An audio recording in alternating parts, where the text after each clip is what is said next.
ഞായറാഴ്ചത്തെ പ്രത്യേകത, കർത്താവ് ജോലി ചെയ്ത് 7ാമത്തെ ദിവസം വിശ്രമിച്ചതുകൊണ്ട് ആ ദിവസത്തെ താപത്ത് ദിവസമായിട്ട് നമ്മൾ ആചരിക്കുക. അതിന് പ്രത്യേകത എന്താ? സാബത്ത് ദിവസത്തിന് പ്രത്യേകത എന്താ? കർത്താവിന്റെ വചനം പുറപ്പാട് പുസ്തകം 20-ാം അധ്യായം അതിൻ്റെ 8, 9, 10 വചനത്തിലൊക്കെ എന്താ പറയുന്നത്? നിന്റെ മകനോ മകളോ ദാസനോ ദാസിയോ എന്ന് പറഞ്ഞേ.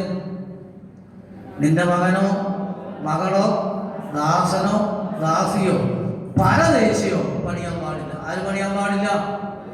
നമ്മളെങ്ങനെയാണോ? മകൻ പണിയാല, മകള് പണിയാല, ഞാനും പണിയാല, ബംഗാളി നീ പണിതോളാന്ന് പറയും. വചനം അവസാനം പറഞ്ഞു വെച്ചത് ഏതാ? പരദേശി പോലും പണിയാൻ പാടില്ല. അപ്പോൾ നമ്മൾ പറയണം ഞായറാഴ്ച ഞങ്ങൾക്ക് സാബത്ത് ദിവസമാണ്, ബംഗാളി നീ പണിതോളാൻ പറയും. അങ്ങനെയാണോ വചനം പറഞ്ഞ്? മകൻ മകൾ പിന്നെന്ത് പറഞ്ഞു? എന്താ? പരദേശി പോലും ഒന്ന് ജോലി ചെയ്യാൻ പാടില്ല. പിന്നെ ചില ഞായറാഴ്ച ചില ആൾക്കാർക്കൊരു പ്രത്യേകതയുണ്ട്. എന്നാണെന്നറിയാമോ? കട പകുതി തുറന്നു. എത്ര തുറന്നു നോക്കും? എങ്ങനെയാ? ഈ തട്ടിയുടെ പകുതി തുറന്നു വെച്ചാൽ അത് കടമുള്ള ദിവസമല്ല, കർത്താവ് ക്ഷമിക്കും. എന്ത് ചെയ്യും? എന്തായാലും വെക്കും, പകുതി തുറന്നു വെച്ചിട്ട് ഉച്ച വരെ കച്ചവടം നടത്തും. അല്ലേ? അങ്ങനെയാ അല്ലേ? അവരോട് ഇങ്ങനെ പൊക്കി വരുന്നത് പറഞ്ഞു, ബ്രദറെ ഞാൻ ഉച്ച വരെ ശകലം പൊക്കി വെച്ചിട്ട് കച്ചവടം നടത്തുന്നുള്ളൂ, ശകലമല്ല തുറന്നുള്ളൂ, കുഴപ്പമുണ്ടോ എന്ന് ചോദിച്ചു. ഞാൻ പറഞ്ഞു, ചെറിയ വാക്ക് കടിച്ചാലും വലിയ വാക്ക് കടിച്ചാലും രക്ഷമല്ല. കുഞ്ഞു പാമ്പാന്ന് പറഞ്ഞ് പുള്ളി മരുന്ന് മേടിക്കാൻ പോകാതിരിക്കുമോ? കാലേക്കൂടെ ചുമ്മാ ഇറങ്ങിപ്പോയാൽ മതി, കടിക്കുക പോലും വേണ്ട. അല്ലേ? 3 ദിവസം പരിച്ച് കിടക്കും പാമ്പ് കടിച്ചെന്നും പറഞ്ഞല്ലേ. അപ്പൊ കുറച്ച് പൊക്കി വെക്കുന്നതും കുറച്ച് തുറന്നു വെക്കുന്നതല്ല. കട തുറന്നോ അത് ദൈവത്തിന് മുമ്പിൽ തെറ്റാണ്. ചില സ്ഥലങ്ങളിൽ അതിൻ്റെ സാഹചര്യമുണ്ട് അല്ലേ? ചില സ്ഥലങ്ങളിൽ അല്ലേ? കയറേച്ച് മുതൽ ഉപ്പുതറ, ഏലപ്പാറ, അങ്ങനെ പീരുമേട്, അങ്ങനെയുള്ള സ്ഥലങ്ങളിൽ ഞായറാഴ്ച ദിവസങ്ങളിൽ എന്ത് ചെയ്യും? ആൾക്കാർ ജോലിക്ക് പോകും, പിന്നെ കടയൊക്കെ തുറന്നു പോകും. കാരണം എന്താ? അവിടെ ശനിയാഴ്ച ദിവസം കണക്ക് തീർത്ത് തൊഴിലാളികൾക്ക് കാശ് കിട്ടുകയുള്ളൂ. അപ്പോൾ പിറ്റേ ദിവസം അവർക്ക് ആ ഞായറാഴ്ച മാത്രമേ അവർക്ക് അവിടെ ഭക്ഷണ സാധനങ്ങളൊക്കെ മേടിക്കാൻ അവസരമുള്ളൂ. അത് തോട്ടത്തൊഴിലാളികളായതുകൊണ്ട് അവർ പോയി മേടിക്കുന്നത് കണ്ടുകൊണ്ട് അവർ തുറക്കുന്നില്ലേ, ഞങ്ങൾ ഞായറാഴ്ച ചെയ്യുന്നത് ശരിയാണോ? നമ്മൾ അങ്ങനെ ചിന്തിക്കരുത്. കർത്താവ് പറഞ്ഞിരിക്കുന്ന കൽപ്പന ഞായറാഴ്ച ദിവസം കടവുള്ള ദിവസമാണ്, കർത്താവിൻ്റെ ദിവസം പരിശുദ്ധമായി ആചരിക്കണമെന്ന് പറഞ്ഞാൽ പിന്നെ നമ്മൾ ആചരിക്കുക മാത്രം ചെയ്താൽ മതി. അവർ ചെയ്തോ ഇവർ ചെയ്തോ നോക്കണം, ഞാൻ ചെയ്യുന്നത് ശരിയാണോ? കരവൊന്ന് നോക്കിയിട്ട് പറഞ്ഞാൽ ഹല്ലേലൂയ, ഹല്ലേലൂയ. അഭിഷേകത്തോടെന്ന് പറഞ്ഞാൽ ഹല്ലേലൂയ. ഈശോയെ നന്ദി, ഈശോയെ സ്തുതി.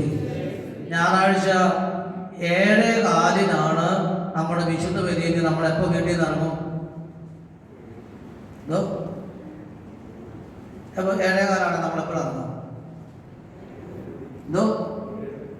7 മണി അല്ലേ? 7 മണിക്ക് ഇറങ്ങും. ഉപസാരത്തിന് മുമ്പായതുകൊണ്ട് കുഴപ്പമില്ല, നമ്മൾ പറഞ്ഞെന്ന് പറഞ്ഞാൽ മതിയല്ലോ. 7 മണിക്ക് ഇറങ്ങുന്ന ആൾക്കാർ അല്ലേ?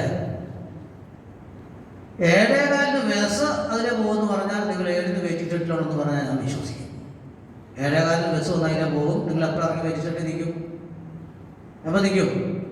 7 മണിക്ക് നിൽക്കും. കാരണം 5 മിനിറ്റ് മുമ്പ് വന്നാലും വണ്ടി കിട്ടണം. 7:15 കുർബാനയെങ്കിൽ നിങ്ങൾ എപ്പോൾ വീട്ടിൽ നിന്ന് ഇറങ്ങും? 7:15 ഇറങ്ങും. എപ്പോൾ ചെന്നാലും അവിടെ എന്നാ ഉണ്ട്? കുർബാനയുണ്ട്.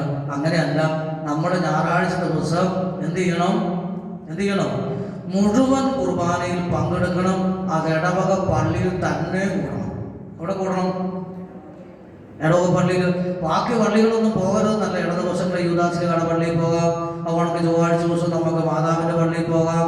അങ്ങനെ ഏത് പള്ളിയിൽ പോകുന്നതിനും സഭ എതിരൊന്നും അല്ല. പക്ഷേ ഞായറാഴ്ച ദിവസം എന്ത് ചെയ്യണം? ഇടവക പള്ളിയിൽ പോകണം. എന്തുകൊണ്ടാണ്?